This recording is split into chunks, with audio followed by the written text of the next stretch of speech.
Tirsa, I want to know Rost's story. Why he was made an outcast. He never told me. Said he took an oath of silence. What did he do? Oh. Yes, that. What crime did he commit? I will tell you if you wish. But it is a long story. Are you sure you want to hear it now? Of course I want to hear it. Tell me. Rost never committed any crime. He was an outcast by choice. What? What do you mean? Many years ago, before the derangement, before the Red Raids, a band of murderous outlanders, 12 in number, struck without warning. At Mother's Vigil, they took hostages, and then pressed on, headed for Devil's Thirst. Mother's Vigil? Where's that? You would know it as the Forsaken Village, near the Karja border. But at the time, many families lived there. Rost's was one of them. His mate was killed fighting the Outlanders, and his daughter was among those taken hostage. His daughter? What was her name? Alana. She was just 6 years old. Nora Braves couldn't stop 12 Outlanders? Or rescue the hostages? It was quite impossible. We outnumbered them, but every time a Brave came within bowshot, the Outlanders killed a hostage. What did they come here to do? That was never discovered. We couldn't track closely enough to observe them. We know they camped beyond Devil's Thirst for 2 days. There were reports of strange noises.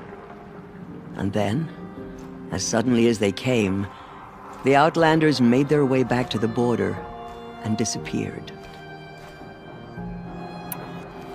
What happened to Rost's daughter? She was killed? Rost was one of the Braves who tracked the Outlanders, keeping his distance. There were 6 hostages still alive when they reached the border. Alana among them. Rather than release them, the Outlanders slit their throats and left the corpses just across the border, mocking us. Why? Cruelty. They knew the faithful Nora would not leave the sacred land to collect the bodies, let alone pursue them. They thought themselves safe from our vengeance. Are you saying that Rost went after them? That he became an exile? No. Rost was beside himself with grief, but even so, he would never have broken taboo. Then what did he do? He called upon the most terrible and secret rite of the Nora tribe. He begged to be made a Death Seeker. A Death Seeker? What is that?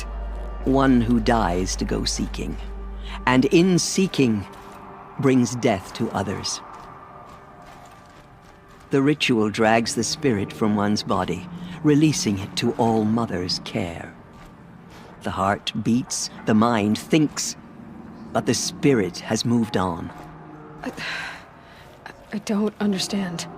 Rost went after the Outlanders, but his spirit never left.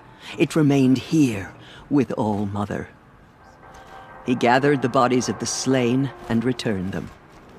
And then he set out in pursuit, not as an exile, but a weapon of vengeance. A barbed arrow shot from a bow, never to return. But Rost did return. Yes. A full year later, and terribly wounded. He collapsed at the border of the sacred land. A hunting party came upon him. He was delirious, in agony.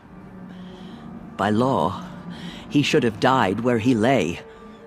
But one of the hunters broke taboo, and reaching across the border, she dragged him to our side. Who was she? A brave who'd lost a mate and 2 sons to the very outlanders that Rost pursued. So, Rost never finished his mission. To the contrary, he killed all 12. Tracked them to disparate places the world over, he said. Meridian, Ban-Ur, the Claim, Utaru land, further even, into the Forbidden West. The last he killed nearly got the best of him. Wounded, he stumbled and crawled back to us, hoping to die as close to the sacred land as he could. He never expected nor asked to be dragged across the border and nursed back to health. That was done to him, leaving us, the matriarchs, in a difficult position. Why couldn't you just welcome him back? Rost had been made a death seeker, Aloy. He no longer had any place among the tribe. By law, he should have been driven back out. But we couldn't bring ourselves to do that, so we offered a compromise. You made him an outcast. Yes. We offered to do so on the condition he never speak to anyone of this exception. After all he did, all he suffered, to be declared an outcast was his reward. Rost was overjoyed. He never expected to live another day in the sacred land, let alone the embrace, so close to the goddess. He resolved to spend the rest of his days in solitude, and was happy to do so. But then you found me, and gave me to him. Yes. Another compromise. The matriarchs feared you, and would not let you be raised by the tribe. And so we turned to Rost. I knew that he would take care of you, bring you up, teach you to worship All-Mother and respect the ways of the tribe. He certainly tried anyway.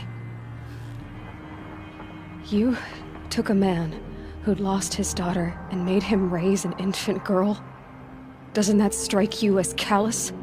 I'm inclined to think the course of events has shown the wisdom of our choice. And I'm quite certain that from the moment he laid eyes on you, he saw you as a gift and never a burden. All right, Tirsa, that's quite a story.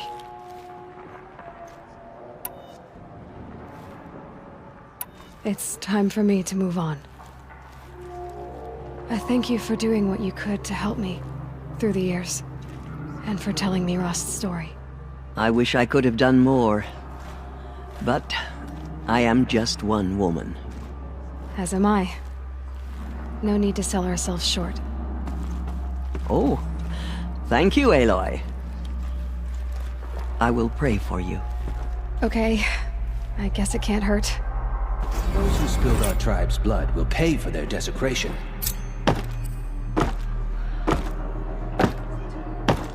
What did she see inside the mouth? Maybe we aren't meant to know.